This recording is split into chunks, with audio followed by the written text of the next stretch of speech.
Hi class 12th, today we are discussed about two ideal and non-ideal solution. आज हम लोग जो पढ़ने जा रहे हैं आइडल और नॉन आइडल सॉल्यूशन के बारे में पढ़ेंगे. तो today we are talk about to ideal solution and non ideal solution.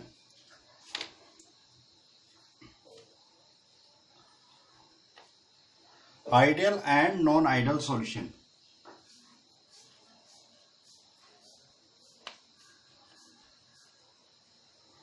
Non-ideal solution.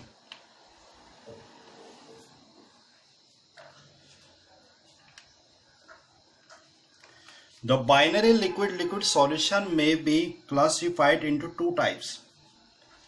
The binary liquid-liquid solution may be classified into two types. जो हमारे पास बाइनरी लिक्विड-लिक्विड सॉल्यूशन है उसको अगर हम लोग जनरली क्लासिफाइड करेंगे तो टू टाइप्स का बता रहा हूं मैं आपको. सबसे पहला हमारे पास जो binary liquid-liquid solution, binary liquid-liquid solution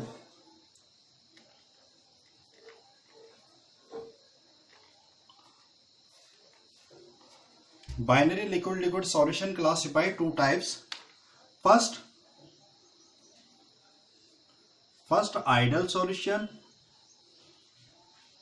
and second non-ideal solution. Non-ideal solution. Ideal solution and non-ideal solution. So first of all we are talk about to ideal solution. तो आज हम जो इस वीडियो लेक्चर में बात करने जा रहे हैं वो करेंगे आज हम लोग आइडल सॉल्यूशन, और उसके बाद दूसरे वीडियो लेक्चर में हम लोग बात करेंगे नॉन आइडल सॉल्यूशन. तो आइडल सॉल्यूशन हम देखते हैं कि किसको बोलते हैं, क्या कंडीशंस है आइडल सॉल्यूशन में, क्या डिफरेंट नॉन आइडल सॉल्यूशन. तो सबसे पहले ideal solution. The solution which, ideal solution में लिखेंगे the solution which the solution which obey Raoult law.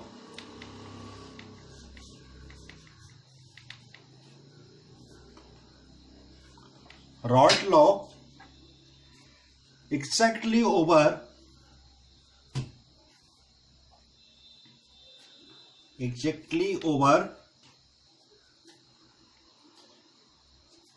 the entire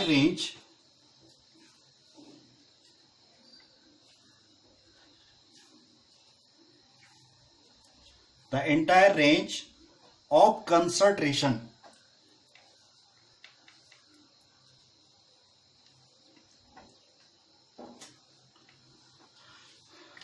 Ideal solution, the solution which obey Raoult law exactly over the entire range of concentration. It means such solution are from the mixing of two components which are identical molecular size, structure and have almost identical intermolecular force. हम लोग उसको ideal solution बोलेंगे जो Raoult law को completely follow करता है, हम उसको बोलेंगे आइडल सॉल्यूशन. आइडल सॉल्यूशन आपने देखा रॉल्ट लॉ में क्या लिया था हम लोगों ने, वोलेटाइल्स लिक्विड और वोलेटाइल्स, जो हमारे पास वोलेटाइल सॉल्यूट भी वोलेटाइल था, सॉल्वेंट भी क्या था, वोलेटाइल्स का लिक्विड लिक्विड सॉल्यूशन था. तो जो हमारे पास आइडल सॉल्यूशन उसको बोलते हैं the solution which obey Raoult law exactly over the entire range of concentration.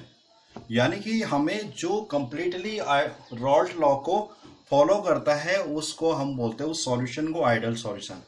अब सच सॉल्यूशन में क्या क्या हो सकता है, such solutions are form by mixing two components which are identical molecular size in structure have almost identical intermolecular force. उस solution के अंदर क्या होना चाहिए, जो मिक्सिंग टू सॉल्यूशन क्या होगा, यानी कि किसका, एक को सॉल्यूट कंपोनेंट और दूसरा को हम क्या बोलेंगे सॉल्वेंट. वो क्या होगा, आइडेंटिकल मॉलिक्यूलर साइज होना चाहिए, स्ट्रक्चर और उनके बीच में इंटरमोलिक्यूलर जो फोर्स ऑफ इंटरेक्शन फोर्स है उनके बीच में वो सब कुछ क्या होना चाहिए, इक्वल होना चाहिए. तो लेते हैं यहाँ पे सबसे पहला example, the partial vapour pressure of two components. The partial vapour pressure of two components partial vapor pressure of two components. Partial vapour pressure of two components आपको पता है राउल्ट लॉ के लिए मैंने यूज किया था आपके सामने। सपोज आपके पास एक ये सॉल्यूशन है ए, दूसरा सॉल्यूशन ये रहा आपके पास बी। यहाँ पे अब कौन सा होना चाहिए? वोलेटाइल्स। ये तो आप बार बार बताने की जरूरत नहीं पड़ेगी आप लोगों को, क्योंकि मैं पहले भी इस बारे में डिस्कस कर चुका हूँ वोलेटाइल्स। तो यहाँ पे पी ए जो हमारे पास दो सॉल्यूशन है पी ए, तो पी ए का मोल फ्रैक्शन हमने बताया था p nought a into x a. ऐसे हमारे पास दूसरा था p b, p not b into x B. तो टोटल प्रेशर पी, तो टोटल प्रेशर देखेंगे हम लोग, जो टोटल प्रेशर था इसका, टोटल प्रेशर जो टोटल प्रेशर जिसको मैं पीटी से रिप्रेजेंट कर रहा था उस दिन, PT equals to P A plus P B.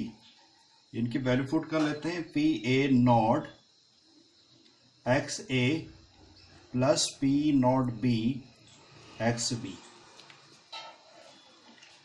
तो ये था हमारे पास किसका? आइडल सॉल्यूशन के लिए, जो हमने वोलेटाइल से लिक्विड, और दूसरा वोलेटाइल जो हमारे पास था सॉलिड भी वोलेटाइल्स था और सॉल्वेंट भी हमारे पास क्या था? वोलेटाइल्स था।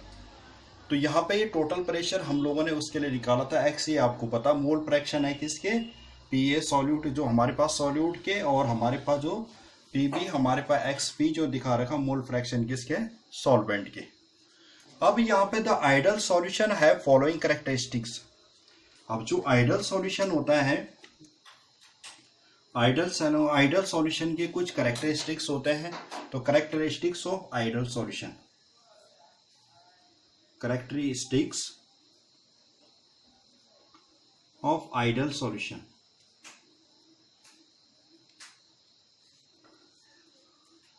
तो characteristics of ideal solution में सबसे पहली बात करेंगे हम लोग किसके? Volume change on mixing is zero. सबसे पहला पॉइंट आएगा volume change in mixing is zero, कि अगर हम लोग क्या करें, किसी का वॉल्यूम चेंज कर रहे हैं, volume change in mixing means इसमें जो दोनों चीजें होंगी, क्या हमारे पास मिक्सिंग वर्ड इसलिए यूज कर रहा है यहाँ पे क्योंकि सॉल्यूट भी है, सॉल्वेंट भी है, और एक सॉल्यूशन बन के क्या हो गया? मिक्सचर बन रहा हो। तो हम लोग कह रहे हैं कि volume change in mixing is zero. इसमें जो वॉल्यूम चेंज होगा मिक्सिंग का वो क्या होगा? जीरो। अब देखते हैं कैसे, यानी कि डेल्टा वी होगा जो सॉल्यूशन का वॉल्यूम को चेंज इन वॉल्यूम को दिखा रहे हैं हम लोग, delta V equals to zero होना चाहिए। तो यहाँ पे जो डेल्टा वी है वहां पे क्या होना चाहिए? जीरो होना चाहिए। सपोज दैट आपके पास है, हमारे पास है एक सॉल्यूट ए, ये सॉल्यूट है हमारे पास ए। इसको ले लेता हूं मैं, जो ए सॉल्यूट ले रखा है इसमें बोलो मैं कि 10 ml का हो गया है। ये क्या है? 10 ml का हमारे पास एक सॉल्यूट है। दूसरा यहाँ पे मैंने दूसरा क्या लिया? ऐसे ही दूसरा सॉल्वेंट लिया। ये सॉल्वेंट को भी ले रहे हैं हम लोग कितने? सेम का 20 का नाम लिख लेते हैं, बी है ना, ये ए हो गया तो बी, ये भी है 10 ml का। अब हुआ क्या कि जब दोनों के दोनों का हमने यहाँ पे मिक्सचर बनाया, यानी कि यहाँ पे दोनों सॉल्यूट भी है सॉल्वेंट भी मिक्स हुए, तो यहाँ पे हमें क्या मिला? 20 ml का। यहाँ पे जो सॉल्यूशन मिला इसमें वो कितना मिला हमें? 20 ml का। इट मीन्स जो चेंज इन वॉल्यूम हुआ इसमें, देखो दोनों को मिला के अगर हम क्या करें, ये जो हमारे पास सॉल्यूट एंड सॉल्वेंट है, इन दोनों का हम देखते हैं 10 ml और 10 ml, ये तो हो जाएगा 20। दोनों का 10 ml और 10 ml कितना है? 20 हो गया। और जो यहाँ पे प्रोडक्ट यानी आपका जो क्या बना? सॉल्यूशन बना हुआ है, सॉल्यूशन पे भी क्या आपका? यहाँ पे भी 20 ml होगा। तो यहाँ पे चेंज इन, तो यहाँ पे हमारे पास जो आएगा चेंज इन वॉल्यूम, जो हमारे पास चेंज इन वॉल्यूम निकालना है, अगर हमारे पास किसी का change in volume,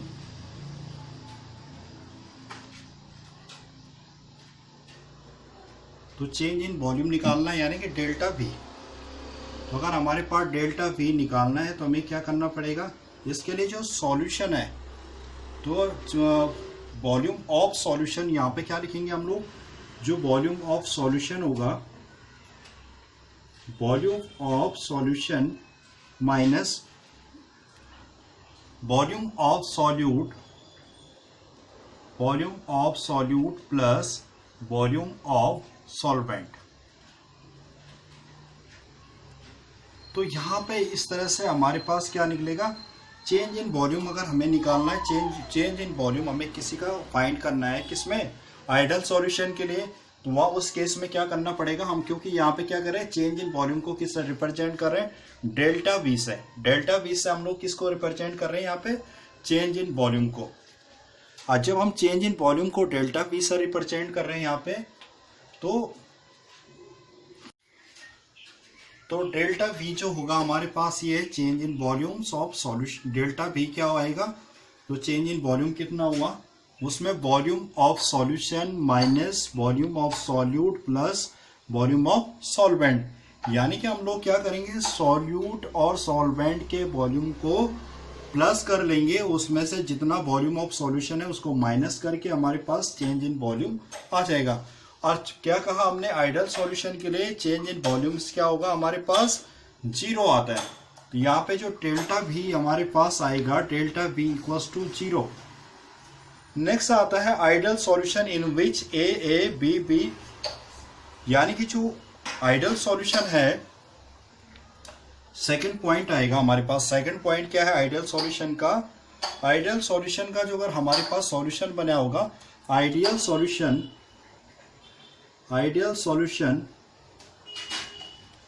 in which A यानी सॉल्यूट एंड B यानी कि सॉल्वेंट, वो इक्वल्स टू होगा हमारे पास किसका, यहाँ पे जो इक्वल्स टू आएगा वो आएगा A और B का। अब क्या चीज है A और B, यहाँ पे क्या ले रहे हैं हम लोग, जो आइडल सॉल्यूशन होता है इनके बीच में सपोजेड हमारे पास क्या है, एक सॉल्यूट है और ये है सॉल्वेंट। ये हमारे पास इसके बीच का जो इंटरेक्शन होगा ये रहा, ये A हमने ले रखा है इसको, ये हमारे पास B है, B का ये इंटरेक्शन होगा यहाँ पे। तो इसका ही कहना है कि जहाँ पे हमारे पास क्या है, सॉल्यूट का इंटरेक्शन किसका होता है, सॉल्यूट मॉलिक्यूल्स का। जो यहाँ पे ये दो मॉलिक्यूल्स होंगे, दो पार्टिकल्स होंगे इसके अंदर, इनके बीच का इंटरेक्शन है ये। यहाँ पे सेम जो मैंने ए टाइप का लिखा रखा है, ए टाइप का मतलब होता है इंटरेक्शन बिटवीन सॉल्यूट पार्टिकल्स के बीच का interaction.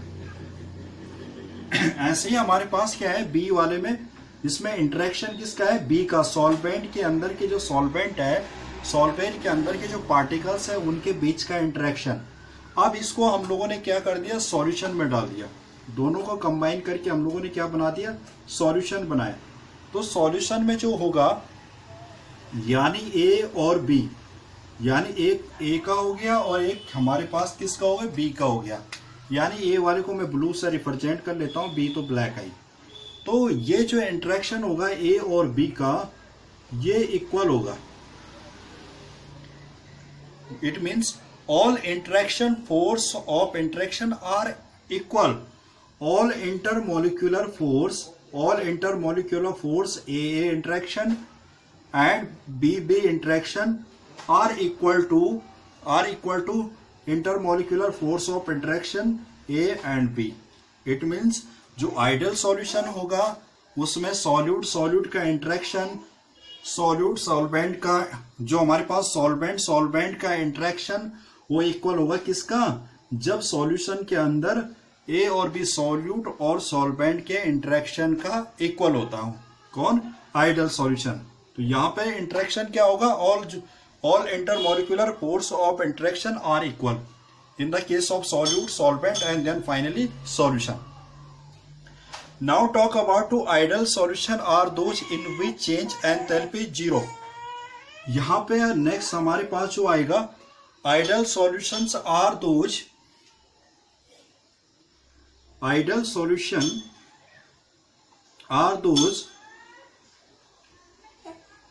Ideal solution are those in which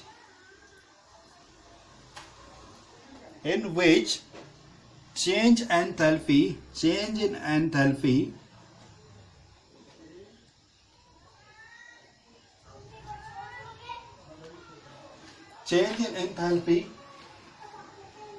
enthalpy is zero.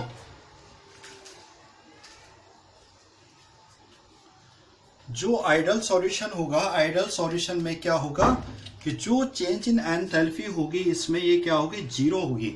Ideal solution का जो नेक्स्ट पॉइंट आता है हमारे पास, आइडल सॉल्यूशन में क्या होगा, ideal solution are those in which change in enthalpy is zero. इसमें जो एंथैल्पी में चेंज आएगा वो कितना आना चाहिए, जीरो आना चाहिए. यानी कि यहाँ पे जो हमारे पास डेल्टा एच से रिप्रेजेंट करते हैं ना चेंज इन एंथैल्पी को, ये जीरो होना चाहिए. देखते हैं कैसे जीरो होता है. यहाँ पे देखते हैं हम लोग कि यहाँ पे हमारे पास जो है ए और ए इंटरेक्शन, अभी मैंने पहले वाले उसमें पढ़ाया था आपको, पहले वाले उसमें कि ए इंटरेक्शन बी बी इंटरेक्शन. तो यहाँ पे हमारे पास है ए इंटरेक्शन, दूसरा है हमारे पास बी बी इंटरेक्शन, यानी सॉल्यूट का इंटरेक्शन और सॉल्वेंट का इंटरेक्शन. और उसके बाद जो हमारे पास यहाँ पे बना होगा इस टाइप का बनेगा सॉल्यूशन 2AB, 2A और B. यहाँ पे जो बनेगा ये क्या बनेगा, 2AB बनेगा. तो सबसे पहले आप लोगों ने एक चीज, इन the case of AA interaction या BB interactions, in the case of AA interaction and BB interaction, we require the energy for bond breaking. It means यहाँ पे जो AA इंटरेक्शन है, सॉल्यूट सॉल्वेंट का इंटरेक्शन और सॉल्वेंट सॉल्वेंट का interaction है, इसके बाद तभी तो ये नया बॉन्ड फॉर्मेशन करेगा, तभी तो नया सॉल्यूशन के साथ डिसॉल्व होगा. जब इनको पहले खुद के अपने बॉन्ड को ब्रेक करना पड़ेगा तभी तो बनेगा AB हमारे पास. तो इस वाले केस में होगा कि in this case of we required energy for breaking bond between AA interaction and BB interaction. तो यहाँ पे जो AA इंटरेक्शन होगा या BB इंटरेक्शन होगा, इनके दोनों के बॉन्ड को ब्रेक करने के लिए हमें किसकी जरूरत पड़ रही, एनर्जी की रिक्वायर्ड की जरूरत है. इसके लिए भी इसके लिए भी. सपोज दैट हम इसमें क्या देख रहे हैं, हमारे पास सपोज वी टेक एनर्जी, यहाँ पे ले रहा हूं मैं 15 जूल. इस बॉन्ड को AA इंटरेक्शन बॉन्ड को ब्रेक करने के लिए हमें क्या चाहिए, 15 जूल एनर्जी की रिक्वायरमेंट है. ऐसी सेम दैट जो BB इंटरेक्शन यानी सॉल्वेंट का इंटरेक्शन का बॉन्ड ब्रेक करने के लिए यहाँ पे भी हमारे को क्या चाहिए, 15 जूल एनर्जी की रिक्वायरमेंट है. तो फाइनली क्या होता है कि जब हमारे पास ये प्रोडक्ट बनता है, जब हमारे पास ये प्रोडक्ट बनेगा, ये क्या करेगा, एनर्जी को रिलीज करेगा. आपको पता है किसी भी बॉन्ड को ब्रेकिंग करने के लिए यहाँ पे क्या होगा, जो बॉन्ड को ब्रेकिंग करेंगे तो यहाँ पे क्या होगा, हमारे पास यहाँ पे एनर्जी की रिक्वायरमेंट होगी. तो एनर्जी की रिक्वायरमेंट हो रही A और A के बीच का इंटरेक्शन के लिए और B के इंटरेक्शन को ब्रेक डाउन करने के लिए. तो लास्ट में हमारे पास क्या होता है,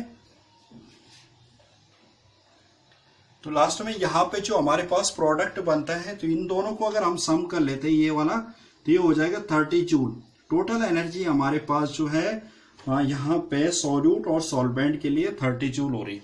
तो आपको पता है यहाँ पे क्या इंटरेक्शन बना, AB का बना. एक AB के लिए जो एनर्जी यहाँ पे रिलीज एनर्जी होगी व्हेन बॉन्ड ज्वाइनिंग, जब हमारे पास यहाँ पे क्या हो गया, पूरा बॉन्ड ज्वाइनिंग हो जाएगा तो उसके लिए क्या होगी, एनर्जी रिलीज करेगा. तो यहाँ पे हमारे पास क्या है, 1AB इंटरेक्शन A और B.